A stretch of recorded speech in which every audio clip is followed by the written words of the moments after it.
When my son asked about the winter vacation that I had paid $25,000 for the whole family, my mother smiled and said, "We already went, honey. Only your aunt's kids this time." I nodded.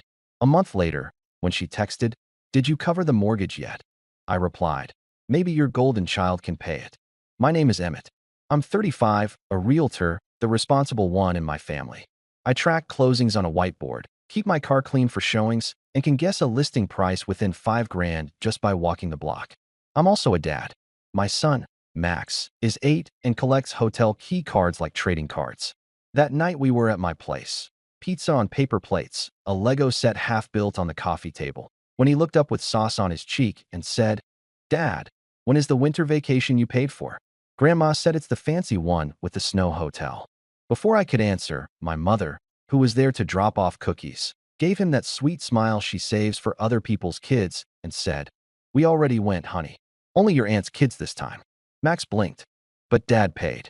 I heard my own voice come out calm and flat, the way voices get when the ground moves. "Mom," she shrugged, like we were discussing parking. "They needed it more. Your schedule's always busy. You miss things. We went when we could go." Max stared at me. I tried to smile like this was normal life. It felt like stepping into an empty house where the listing photos lied. The silence hummed between the fridge and the TV. My mother sniffed. "Anyway, the kids had a blast. We can plan something for spring, Emmett, if you're not slammed." Max's lips pressed thin. He went back to his Lego pieces without looking at either of us. I nodded once. "Right." A month later, my phone pinged while I waited for an inspector to finish a crawl space. It was a text from my mother. "Did you cover the mortgage yet?" I typed before I could stop myself. "Maybe your golden child can pay it." I stared at the blue bubble and didn't delete it. For the first time in years, I let it sit there. Delivered. Read. And I braced for the storm I should have started long ago. I became the financial grown-up by accident. It started simple. A $200 utility bill here. A "can you float the groceries there?" My sister, Tessa, is 2 years younger, permanently between jobs, and somehow never in the same room as a bill. My mother is a retired nurse who treats guilt like currency. My father is quiet, which in our house meant he agreed with the loudest person. When I got my license and started in real estate, I was still living in a studio with a Murphy bed. My first closing was a condo over a nail salon. I stored my suits in the coat closet and cried a little at the commission check. Mom hugged me and said, "See, you're finally reliable." She didn't mean it kindly. Reliable meant reachable. Reachable meant payable. It added up slowly. Tessa's car insurance, just until next quarter. A fridge repair for my parents after Dad's friend, who knew a guy, vanished. I told myself I was investing in peace. Every month I thought, once this is handled, they'll leave me alone, like the market would correct the family dynamic. The opposite happened. When people know you will catch them, they jump with their eyes closed. Then Max was born. His mom, Claire, and I split when he was 5, mostly because I was never not working. Open houses, late calls, deals that almost died on a Sunday night, resurrections on Monday morning. We're good co-parents. We trade pickups, share school events, send each other photos of his lopsided art. Max became my anchor, the thing that made the grind make sense. My mother liked to say, "You wouldn't have to work so much if you'd chosen a stable job." I'd look at the spreadsheet of closings and think, I'm the only stability we have. 2 summers ago, the asks turned into expectations. I helped Tessa with a lease deposit after she moved into a nicer apartment for her mental health. I paid off a small hospital bill for Dad's knee. I caught the tail of their property taxes when they misread the due date. It would have been manageable if it stopped there. It never does. The winter trip was my idea originally. After a decent year, 3 mid-range houses, and a lucky dual-agency condo, I wanted to do something for Max and to prove to myself I wasn't just a bank account. A snow hotel in Colorado. Sleigh ride. Snow tubing. Those hot chocolate towers Max watched on YouTube. I priced it, gulped, and still clicked book. Tickets for me, Max, Mom, Dad, Tessa, and Tessa's twins. 6 nights. Ski lessons. A suite with a view so ridiculous it felt fake. $25,000. Taxes and fees included. I paid the deposit in October, the rest in November. I screenshotted the confirmation and dropped it in the family chat with a stupid grinning emoji. Mom responded with 3 thumbs up and, "We'll see." I should have known. December turned into a mess of reschedules. Dad's PT moved. The twins have a play. Tessa's boyfriend's cousin is visiting. Every delay clipped another day off the window we had. I tried to rebook flights, shifted dates, paid change fees that made my stomach flip. Then one Tuesday, Mom said, "We'll just go without you and Max for now and do a second round later." Like it was a ride in shifts, like my son and I were extra baggage. I didn't even know they left until Tessa posted a boomerang of the twins falling into snow with the caption, "Andy Trip." The hotel chandelier I had stared at online sparkled behind them. I sat in my car outside a showing and watched story after story. Dad smiling on a sleigh, Mom in a white robe, Tessa's kids with chocolate mustaches. I called. No one picked up. Later, Mom texted, "You're overreacting. We had to use the dates before they expired." When they got back, she gave me fridge magnets shaped like skis and said, "The boys were heavenly. You know, Max can be a lot." She always did that. Press a bruise and call it help. I told myself to swallow it, to focus on Max. We built a snow fort from gas station ice bags and called it our hotel. He thought it was hilarious. I sat in the little blue light and decided I was done paying for people who thought my son was an optional extra. Then came the mortgage text. I'd been covering the difference on their house for over a year. They were short $400 here, $800 there. Mom called it family synergy, which is how people rename debt when they want someone else to hold it. But the winter trip changed the math. They didn't just use my money. They used it to exclude my kid. That wasn't synergy. That was theft dressed as tradition. When I sent the golden child text, Mom called within 10 seconds. "Excuse me," she said. "What's that supposed to mean?" "It means," I said, "ask Tessa." "She's struggling," Mom hissed. "She's a mother." "So am I said. "Just to a smaller person." Dad texted, "Let's talk later." He always texted that when he meant, "Let your mother win." That week, Tessa wrote in the family chat, "Wow, Emmett, do you want a medal? Maybe learn to share." I didn't respond. I pulled bank PDFs. I made a folder with 12 months of transfers, Zelle screenshots, Venmo jokes like rent fairy dust, airline confirmations, the hotel invoice with my last name bold at the top. I added the property tax stubs, the plumber's invoice I paid when Dad clogged the downstairs toilet with paper towels and pride. I wasn't sure what I'd do with it yet, but the file looked like a person finally getting ready. It happened at my parents' place on a Sunday. We still did dinners every couple of weeks because Max loves his grandparents, and I didn't want him to keep losing pieces of family. I told myself I'd go, drop Max, and keep it civil. Mom greeted us with, "Take your shoes off." The carpet was just cleaned, the way she always did. Tessa was already at the table, scrolling. The twins tore around the kitchen island. Dad stood at the stove stirring sauce that came from a jar. We sat. Mom poured wine for herself and water for me. She always did that too. 20 minutes in, after the twins had declared the garlic bread mid and Max had tried to trade peas for a bread end, Mom set her glass down with a soft clink and said, "So, Emmett, about the mortgage. I told the bank you'd send something tomorrow." Tessa didn't look up. "Yeah, and Venmo me for the girls' gymnastics. You said you'd help with activities instead of cash." My chest went warm like anger turns your blood into tea. "I didn't say that." Mom flashed the smile she uses on receptionists. "You implied it. Anyway, we can't have late fees. Be a dear." I pulled my phone out. Not to pay. To airdrop. I sent the folder to everyone at the table. Their phones chimed. The twins yelled, "Memes?" I said, "Open it." Tessa groaned. "You're so dramatic." Mom sighed, tapped. The screen lit her face blue.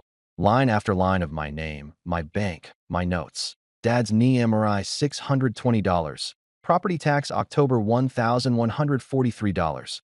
Plumber $289. Colorado total $25,041.73. Tessa's mouth twisted. "You keep receipts like you're a landlord." "I'm a realtor," I said. "I keep records." Dad scrolled, then put his phone down like it was hot. "We don't need to do this at dinner." "We do," I said. My voice was even. I had rehearsed in my head for weeks. "Here are the facts. I've covered your mortgage for the last 13 months. I paid for a family vacation that I didn't attend. My son was excluded from a trip I funded. Then you asked me, again, to cover your house." Mom lifted her chin. "We didn't exclude him. It just worked out that way." Max's fork scraped his plate. He was very quiet. I looked at him, then back at her. "I'm done." Tessa laughed. "Okay, tough guy." I kept going. "Starting today, I am not paying for Tessa's bills, the house, or activities. If you need help, you can ask. I might say yes, but there is no more automatic anything. And the next time you take a trip I paid for, invite my son or don't go." Mom's eyes went sharp. "You ungrateful. After all we've done for you." "What have you done for me?" I asked. "Not cruel. Curious. List it. Not love. Love is free. Money. Practical help. Times you showed up. She slammed her palm on the table. The fork jumped. We raised you. You also raised Tessa, I said. Somehow, I became the parent. Tessa crossed her arms. You're punishing me for not being you. I'm setting boundaries because you're using me, I said. Mom switched tactics instantly. What will happen to us if you stop? Do you want us to lose the house? Do you want your father's health to suffer? Do you want your nephew and niece to quit sports? The triple shot. Fear, guilt, responsibility. I breathed in slow. You are adults. You will figure it out. And if you can't, we'll make a plan together. But it won't be funded by ambush. Dad finally spoke in a low voice. Emmett, don't talk to your mother like that. I turned to him. Say something to protect me, then. Silence. Clock tick. Sauce bubbled. Max cleared his throat. Tiny, brave. Grandma, I wanted to ride the sleigh. Mom's face flickered. Just a second. Then it smoothed. We'll do something local, she said. Cheaper. I stood. Dinner was nice. We're going. I picked up our coats. Max stood too, looking at me like he was measuring how safe the floor was. Tessa scoffed. So that's it. You play accountant and storm out. I looked at her. Pay your own rent this month. Then to Mom. And tell the bank you were wrong. Mom's last line, thrown like a plate. If you walk out, don't come back asking for forgiveness. I opened the door. I'm not asking for anything. The first week felt like quitting caffeine. Headache. Muscle memory reaching for my wallet when my phone buzzed. I muted the family chat. I took Max sledding on a hill behind the middle school and bought him a hot chocolate so big it needed 2 lids. He asked, Are you mad at Grandma? I told him, I'm mad at some of her choices. I love her. I love you more than any trip. More than the Snow Hotel? He asked. More than all the hotels, I said. On day 9, I got a text from Dad. Your mother is upset. Can we talk? I offered coffee, neutral ground. He didn't show. He sent another text an hour later. Things are complicated. That was his favorite phrase. Complicated as in, I will not oppose your mother. Tessa went loud on social. A screenshot made its way to me. Some people love money more than family. There was a comment thread involving 3 of her friends, a cousin I haven't seen in 5 years, and a yoga instructor with opinions on energetic exchanges. I didn't respond. The older I get, the more grace looks like silence. But boundaries do not mean passivity. I did practical things. I called the bank and took my name off authorized payer on my parents' mortgage. I switched auto pay off on Tessa's utilities. I put a password on my Zelle and removed my cards from their rideshare accounts. I told our group chat that any future requests for money had to be in writing with what they needed, by when, and how it would be paid back. Mom wrote, You're ridiculous. Then, 5 minutes later, we need $600 by Friday. I wrote back, No, the sky did not fall. My mother tried the next angle, relatives. Aunt Carla called, acted cheerful, then said, Your mom is under so much stress. Could you just help this once? I asked if my mom told her about the $25,000 trip in the last 13 months. Aunt Carla stuttered, said she didn't know all that. The call slowed. 2 Saturdays in, I took Max to my open house. It was a tidy 3-bed with a breakfast nook that made him say, This is where pancakes live. Between visitors, he built a Lego fire truck under the staging plant. He looked up at me and said, Dad, are we poor now? I crouched down and said, No, buddy, we're fine. We're just not paying for other people's stuff anymore. He nodded like that was a rule he could tape to the wall. There were still tremors. My mother posted a photo of the twins in matching parkas with a caption about family first. I recognized the parkas. I'd bought those too. Tessa sent me a long text at midnight. You've ruined everything. I can't believe you'd do this to us. The girls are crying. I wrote back 3 lines. I didn't ruin anything. I stopped funding your lifestyle. The girls are crying because you're using them as shields. A week later, Dad called again, this time actually showing up to the coffee shop, wearing his I'm reasonable flannel. He sat across from me, hands around a cup he didn't drink. Your mother is scared, he said. She says you're cruel. I'm tired, I said. That's different. He stared at the phone. We might have to sell the house. Okay, I said. Relief flashed across his face, like the permission to say it was the scary part. We talked numbers. As a realtor, I knew their equity, the comps, the timeline. If they listed in spring, they'd walk away with enough to get a smaller place with lower payments. He called selling failure. I reframed it as strategy. For the first time in years, our conversation felt like 2 adults planning, not a parent wringing out a child's pockets. He left saying he'd discuss it with Mom. I didn't hold my breath. When people can't pull money from you, they try to pull it from your reputation. Mom told cousins I was unstable. She told the neighbor I was obsessed with money. She didn't mention hers. A small handful of people reached out to say they were proud of me. My cousin Dylan texted, "Took me 3 years to get brave. You did it faster." He told me he'd been funding his dad's gambling debt out of love. He stopped last month and said night felt different now. We met for wings and didn't mention anyone's mother. Then came the group chat implosion.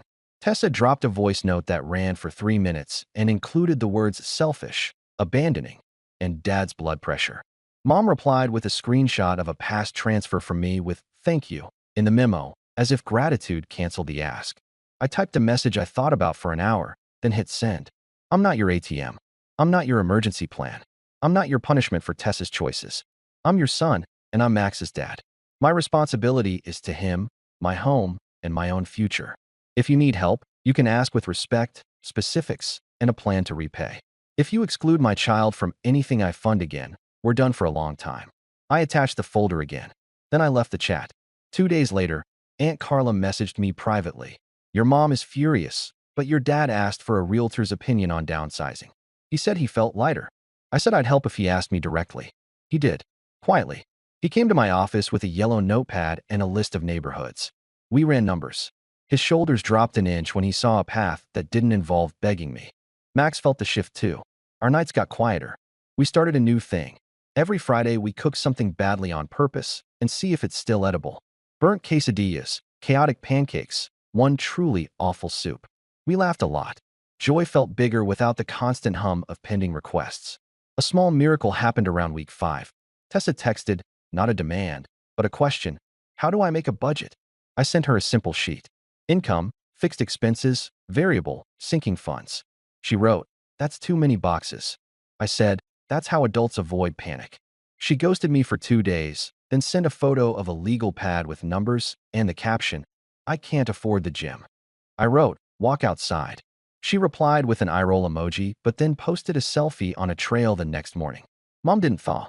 She sent one last arrow. Family helps family. I typed, "Family respects family." Then I stopped responding to anything that wasn't logistics for seeing Max. Dad and I listed their house in April. I didn't take a full commission. He tried to insist. I said, "Keep it. You'll need furniture that fits the new place." We held an open house where a young couple fell in love with the too big living room and the ridiculous entry chandelier Mom had bullied Dad into buying in 2009. It sold in 5 days. Mom didn't show up to sign. She signed remote and sent me a single line. "You've destroyed my home." I watched Dad walk through the empty rooms one last time. He touched the doorway where our heights were marked in pencil. He said, "It was never the house." I said, "I know." We moved them into a smaller ranch near the park. No stairs for his knee. Lower utilities. No chandelier. Mom sulked for 2 weeks, then rearranged the living room twice and pretended she meant to all along. I took Max on a spring trip with just us. Not a snow hotel. A cheap cabin by a lake where the Wi-Fi was bad on purpose. We caught one fish, ate it like it was an award, and fell asleep smelling like wood smoke. He said, "This is better." On the drive home, my phone, in the cup holder, buzzed twice. "Tessa, paid my own rent today." Then, 5 minutes later, "Mom, when do we see Max?" I looked at the trees flashing by and felt something in my chest unclench. I said, "Sunday at noon. Pancakes live at my house." Summer came, the kind that sticks to your skin. I kept working. 2 listings, a stubborn buyer, a roof negotiation that made me swear under my breath, but the hum in my head had changed. The "what if they text" channel was quieter. I noticed I slept deeper. Even my coffee tasted less like defense and more like coffee. Boundaries didn't make my mother nicer. They didn't turn Tessa industrious overnight. They didn't solve old wounds. What they did was stop the bleeding. They gave me enough breathing room to be a dad without a calculator always open behind my eyes. One afternoon, Max and I were at the park by my parents' new place. Mom arrived with a Tupperware of brownies and a look that said she was trying. She sat beside me on the bench and watched Max and the twins build a lopsided sandcastle. She cleared her throat. "I shouldn't have said that thing about him being a lot." She said it like the words had to fight their way out. I kept my tone even. "He heard you." "I know." Her voice dropped. I was angry. About the house. About getting older. About, I don't know. She waved a hand. "You've always been so capable. I thought you'd just keep stepping in." She looked at me then, really looked. I didn't realize I was stepping on you. It wasn't an apology the way I'd fantasized, no dramatic confession, no handwritten letter with underlines. But it was something human. I nodded. I won't keep stepping in. Not like that. She swallowed. I get it. A beat. Can I still ask for help sometimes? You can ask, I said. And I can say yes or no. The sun slid a little lower. Max shouted my name like it was a joke. The twins tried to bury his foot, and he let them. Normal, priceless noise. That night, after drop-off, I reopened the Colorado folder for the last time. I scrolled the receipts without rage. They were just pixels now, evidence of who I was, and who I'm not anymore. I dragged the folder into archive. I kept one thing, a photo of the cabin by the lake with Max's tiny grin in the corner. I printed it and stuck it to the fridge with the ski magnet Mom gave me. It looked different next to something I chose for myself. People talk about revenge, about winning. This wasn't that. There was no moment where I made a speech and everyone clapped. There was only the quiet work of saying no again and again, until no made space for yes to the right things. A week later, my phone buzzed. Mom, do you want to bring Max by for popsicles? We got the kind with the joke sticks. Tessa sent a photo of a budget on her fridge with 3 check marks and the caption, "Don't make fun of me." Dad texted me a link to a lawnmower he found on sale and asked if it was a decent brand. I answered each message in turn. Popsicles, yes. Budget, proud of you. Mower, reliable enough. On a slow Sunday, Max asked about Christmas. Are we going with Grandma and the twins this time? He said, cautious. I said, we're going wherever we want. And if we go with them, it'll be because they invited us, not because we paid. He nodded. Good. He dug around in the drawer and pulled out the magnet. He stuck it lower, at his height. This can be our reminder, he said. What's the reminder? I asked. He grinned, the way kids grin when they've decided something big with small words. We pay for us. I laughed, pulled him close, and felt that click inside. The sound of a door closing properly for the first time in years. No anger left. No bargaining. Just a line on the floor and both feet finally on my side of it. If there's a moral, it's this. Generosity without boundaries is self-harm dressed as virtue. Family doesn't get to weaponize love to access your wallet. No is not betrayal. It's building a life where the people you're responsible for, your kid, your home, your own tired heart, are safe. My mother texted last night, proud of you for selling the house so fast. Even if I hated it. I wrote back, proud of me too. It wasn't snark. It was the truth. And when she added, do you need anything? I smiled at the new shape of that question and typed, no, I'm good.